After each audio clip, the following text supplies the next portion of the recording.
C'est comment les champions. J'espère que vous allez bien. Voilà, aujourd'hui on fait une petite vidéo juste pour parler du 19 septembre 2002.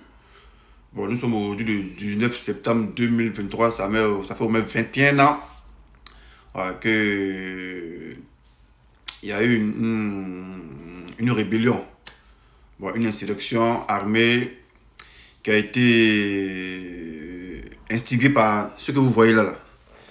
Voilà, des photos qui sont très défilées en arrière-plan là. Voilà. Donc j'ai mis un post hier pas pour commémorer, mais pour juste un devoir de mémoire qu'il fallait que les gens se rappellent de ce qui s'est passé pour les plus jeunes. Voilà, il y a beaucoup de jeunes qui ne savent pas ce qui s'est passé. Ce qui s'était passé dans la nuit du mardi 18 septembre au mercredi 19 septembre 2002. Voilà. Pendant la nuit, on a entendu des coups de feu. Voilà. Des coups de feu passés par là. Bou, bou, bou, bou, bou, bou, bou, bou. On se lève le matin, on dit ah, les Zézins Baïfoué revendiquent une prime. Voilà. Ils ont essayé de prendre la caserne d'Agban, mais ils ont subi un réveil, ils ont été refoulés par nos braves FDS de la gendarmerie nationale, de l'escadron blindé qu'on appelait le GEB.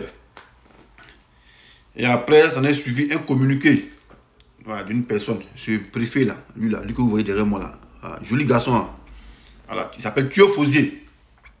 Voilà, quand la rébellion a commencé là, c'est lui on connaissait. Voilà, c'est lui qui est là encore en tenue militaire là, Thio Fosier. Pour vous les jeunes qui êtes nés en 2000, en 98 là, voilà, c'est à vous il m'adresse. Voilà, vous voyez qu'on était avant non, bague de gris-gris, maintenant, avec son téléphone satellitaire. Voilà.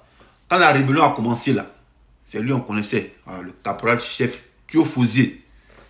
C'est lui qui est venu parler pour dire que le mouvement patriotique de Côte d'Ivoire est né. Qu'il a fallu que, voilà, voyez ça, c'était Thio Fosier, ça pas Thio, c'était chez Ousmane, vous voyez non, MPCI. Voilà. Qu'ils ont créé un mouvement qu'on appelle Mouvement patriotique de Côte d'Ivoire. On a demandé qui est le chef, et il dit non pas le chef, que c'est Thio Fosier qui est le chef.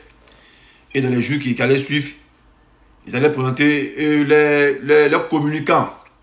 Et ce communicant, 10 jours après, on a vu que c'était Soro Guillaume qui s'est annoncé en tant que communicant porte-parole des MPCI. Donc nous, là, ce que nous connaissait, c'était Thio Fosier, l'instigateur, voilà, de cette rébellion. Et son chargé de communication qui était Thio Fosier. Non, Soro Guillaume. Même les Zarazara, les Watao, les shérifs Ousmane, eux c'était les petits, parce que vous voyez comme vous voyez la photo. Hein. Voilà. C'est lui qui était le chef. C'est lui qui avait le téléphone satellitaire. C'est lui qui communiquait avec ses chefs. Bon, on ne sait pas qui était ses chefs. Tout qu'on fait, lui, c'est affirmé chef. Voilà. Ça après on a su, on dit non, c'est IB qui est dedans. Bon, IB, nous ne le connaît pas à la base. IB, c'est pas quand il y a une Discord.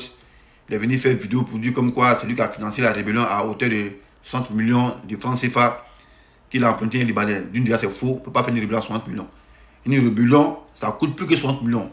Ça vaut des milliards parce qu'il y a la logistique, il y a les armes, il y a l'armement, il y a les gens qui font entretenir. 60 millions, mais ça ne peut rien faire. Bon, on sait que c'est faux, on ne sait pas qu'est-ce qu'il protégeait. Bon, on n'est pas venu pour chercher les tenants et l'aboutissant. C'est juste vous dire, voilà, ce 19 septembre, il faut que vous vous rappelez que la Côte d'Ivoire a été attaquée par ses propres fils avec par la complicité des étrangers. Une horde de Soudards venant du nord a attaqué le pays sous prétexte qu'ils étaient marginalisés, voilà, sous prétexte qu'ils étaient lésés parce que on les empêchait de porter des boubous. Donc cette insurrection c'est mieux en rébellion et ça a duré 10 ans. 10 ans après, cette rébellion, cette branche armée est devenue une branche armée politique. Voilà, le FAFN, Force armée des forces nouvelles. Donc il y a eu beaucoup d'accords. Lomé 1, Lomé 2, accord de Ouaga. C'est la suite de ces accords-là, ils ont nommé eux tous commandants. Voilà, et tu étais commandant, puis on les a amnistiés. Et en 2010, bah, ils ont dit que eux, c'est les rebelles. Voilà, ils n'ont rien à voir avec Ouattara.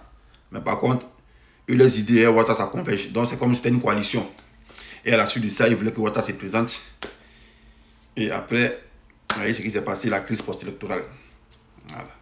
C'est qui a engendré beaucoup de morts. Et par la suite, voilà, Gbagbo a été incarcéré à la haie. Ouattara est devenu président. Mais sachez que cette rébellion-là, ça a commencé le 19 septembre 2022. Non, 2002. Et l'instigateur, c'était Théo Fouzi, c'est lui qu'on connaissait. Voilà. Ceux qui parlaient à côté, on ne le connaissait pas. Lui que nous a vu, que moi j'ai vu parler, voilà, c'était Théo Fouzi.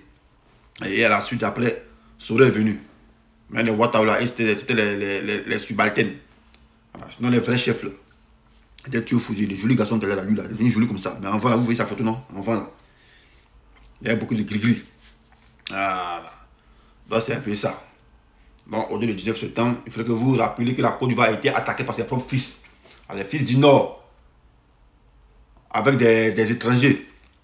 Voilà, ils ont attaqué la Côte d'Ivoire. Sous peut-être qu'ils étaient lésés. Sous peut-être que le Nord était marginalisé. Bon, aujourd'hui, on voit le Nord, c'est une même chose. Ça n'a pas changé. En 21 ans de rébellion, ça n'a pas changé. C'est une même chose.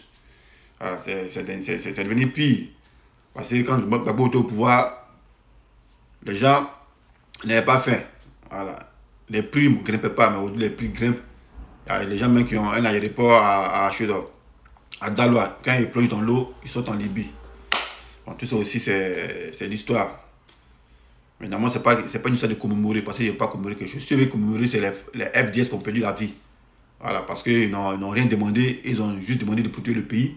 Ils ont été attaqués par leurs propres frères, des Soudas, venus de là-haut, du nord, par la complicité de certains Ivoiriens. Donc aujourd'hui, c'est ça, ça fait 21 ans que la Côte d'Ivoire a été attaquée. On est pour soi-disant instaurer une démocratie. Bon, la démocratie, là, on ne sait pas où ça est passé, la mesure où même on ne sait pas qui est opposant, qui est au pouvoir. Bon, quand on regarde, on sait qu'il n'y a pas opposant. Voilà, parce que personne ne peut parler. Voilà, quand ils critiquent, on dit non, laissez-les travailler. Voilà, sinon, les voilà qui sont là. Ah, c'est Papa Guépa, Chérif Ousmane. Bon, les porte-parole, c'était Soro Guillaume qui est là. Voilà, Soro Guillaume, maintenant, parce que Gbagbo, il a attaqué aussi. Voilà, donc, c'est un peu ça. Donc, c'est ça, ils sont entre 19 septembre, c'est ça aujourd'hui, là. Puis ça tombe bien, au dire quand c'est mardi. Puis ça a commencé à mardi.